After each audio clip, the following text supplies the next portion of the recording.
இப்ப விழிப்புணர்வு அப்படிங்கிறது ஒரு பக்கம் இருந்தாலும் இந்த ஹோம் சயின்ஸ் மாதிரியான கோர்சஸ், மியூசிக் மாதிரியான கோர்சஸ், அதே மாதிரி அந்த ஹாஸ்பிட்டாலிட்டி ஓரியன்டட் கோர்சஸ்க்குலாம் என்ன விதமான வாய்ப்புகள் இருக்கு? 11th 12thலயே அதுக்கு ஏதாவது குரூப் இருக்கா?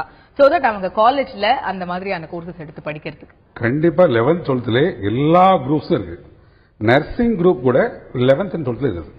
11th 12th 11th ஸ்டாண்டர்ட்ல இருந்து ஸ்டார்ட் ஆகுது. அது ஒரு குரூப்பா? எப்படி இப்ப நம்ம பயோ மேக்ஸ் ஒரு குரூப், கம்ப்யூட்டர் சயின்ஸ் மேக்ஸ் ஒரு குரூப் சொல்றோமோ அந்த மாதிரி நர்சிங் ஒரு குரூப்புக்கு ஒரு கோட் நம்பர் இருக்கு.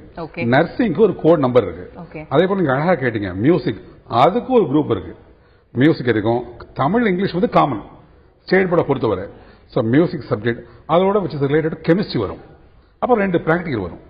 தாராளமா மனதை அதிகம் எடுக்கலாம். 11th 12thல வந்து ஹோம் சயின்ஸ் எடுத்திருக்காங்க அப்படின்னு சொன்னா இப்ப எடுத்திருக்கக்கூடிய நிறைய ஸ்டூடெண்ட்ஸ் வந்து காலேஜ்ல என்ன விதமான கோர்சஸ்க்கு அவங்க அப்ளை பண்ணலாம்? பிஎஸ்சி ஹோம் சயின்ஸ் எடுக்கலாம், பிஎஸ்சி நியூட்ரிஷன் எடுக்கலாம், பிஎஸ்சி பயோ கெமிஸ்ட்ரி எடுக்கலாம். அவங்களுக்கு எதுல ஆர்வம் இருக்கோ அந்த துறையில அவங்க அழகா போகலாம். இப்ப பயோகெமிஸ்ட்ரி மாதிரியான பாராமெடிக்கல் கோர்சஸ் ஓரியன்டட் கோர்சஸா இருக்கக்கூடிய பயோகெமிஸ்ட்ரி கூட இந்த ஹோம் சயின்ஸ் எடுத்தவங்க வந்து எடுக்க முடியும். கண்டிப்பா எடுத்து அவங்களால சாதிக்க முடியும். எலிஜிபிலிட்டி கிரைட்டீரியால வந்து அவங்களும் இருக்காங்க. கண்டிப்பா கண்டிப்பாக. இப்ப நீங்க மியூசிக் பத்தி கேட்டீங்க. இப்ப நிறைய பேர் பாத்தீங்கன்னா மியூசிக்ல சாதிக்கணும் ஆர்வம் உண்டு.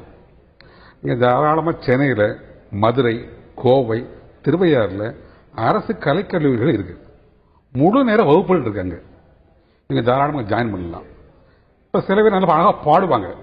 இந்த மாதிரியான நிறைய கோர்சஸ் ஒரு பக்கம் இருக்குங்கிறது கேட்கும்போது ஒரு சந்தோஷமா இருந்தாலும் ஏன் இந்த கோர்சஸ் கவனிக்கப்படலைங்கிறதுக்கு விழிப்புணர்வை மட்டும் காரணமா காமிக்கலாமா? இல்ல இது படிச்சா நம்மளுக்கான எதிர்காலம் எப்படி இருக்கும்னு பேரண்ட்ஸ் மத்தியிலும் ஸ்டூடெண்ட்ஸ் மத்தியிலும் ஒரு பயமும் ஒரு காரணமா இருக்கு. இதுக்கு முதல்ல ஸ்கூல்ஸ் வந்து முதல்ல பொறுப்பெடுக்கணும். ஃபர்ஸ்ட் ஸ்கூல்ஸ்ல தெளிவான தகவலை கொடுக்கணும். 2வது பேரண்ட்ஸும் தெரியணும். நீங்க ஸ்கூலுக்கும் தெரியாது பேரண்ட்ஸும் தெரியாது அப்படின்னா மாணவர்களுக்கு எப்படி தெரியும்? அவங்க ஆஃப்டர் 10th ஸ்டாண்டர்ட் தானே, அவங்களுக்கு தெரிய வாய்ப்பே இல்லை. அவன் பக்கத்து வீட்டு பையனை பார்ப்பான், அவன் டாக்டர் படிக்கிறான், அண்ணன் வந்து இன்ஜினியரிங் படிக்கிறான், இவனுக்கு அதில் தான் ஆர்வம் வரும்.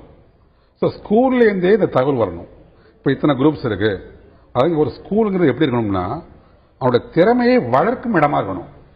ஒழுக்க நெறிகளை போதிக்கணும். அவனோட டேலண்டை எக்ஸ்போஸ் பண்ற இடமா இருக்கணும். சப்போஸ் அவன் தோல்வி சந்திச்சான்னா அதுலேருந்து மீண்டு வரக்கூடிய உத்திகளை கற்றுக் கொடுக்கும் இடம்தான் பள்ளிக்கூடம்.